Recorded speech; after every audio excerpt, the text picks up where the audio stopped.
Bum bum bum bum bum bum bum bum bum bum bum bum. The Peter Dislike Show. Bum bum bum bum bum bum bum. All right, once again, a very liberating experience, but because of how lightly I packed for this trip. So this is all I got. That red suitcase and these two backpacks. That's all I brought to Taiwan. Now you may think that uh, I'd be looking for stuff everywhere, but you know what? I'm trying to enjoy my vacation for its differences than back home. I used to pack so much because I didn't want to miss my lifestyle. And I during the week I was staying in a hostel near the Taipei 101, but they're busy during the weekend, so I you may remember this place, Tom Sway. I stayed here last winter. You may remember this very hostel. So what I'll have to do is take a day trip every Saturday night. You know, I kind of like exploring anyhow. Next week I'll probably go to Taichung, uh, but I also noticed something else. Obviously, if I packed a little bit more than I had, I wouldn't have been able to do that, right? I probably have to stay somewhere where I can book out the entire month. But something else happened. I find that knowing that I could quickly, like, as in, like, within a few minutes, grab everything and go, makes it so much easier to deal with conflict when it arises. Let's face it. Not every interaction is 100% perfect. I would argue almost no interaction is 100% perfect.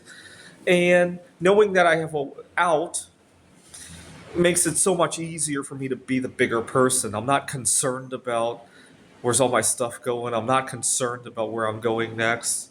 You know, if I had a lot of stuff and I get into a disagreement with the owner, like my first day at the other hostel, the owner probably saw me as naive and wanted to add some kind of service fee after we had discussed the price.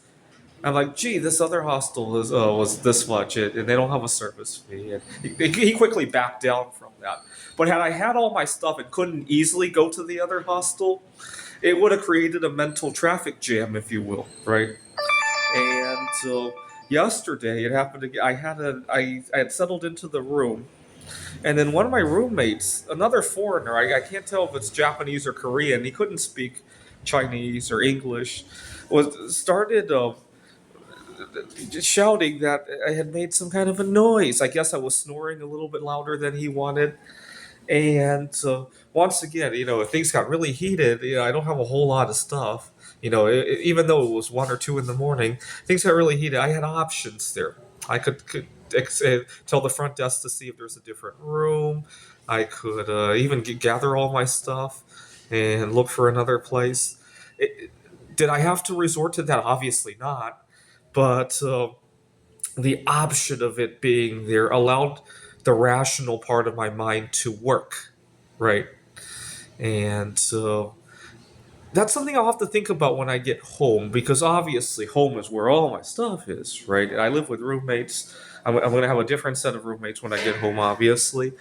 I'm going to have to think about if I want to upgrade my storage locker. Right now, I'm renting a 4x5 storage locker. I might want to up that a little bit so I can keep most of my life there, so I can behave like this when I'm at home. Right now, my roommate gets upset that I work on a different schedule than he does, and there's a little bit more noise. You know, I can reason with him, right? Having that backup option in my back pocket. Another roommate gets upset that. You know, different differences in lifestyle. I bring a girl over or whatever. I can reason with that, right? If I knew I had options.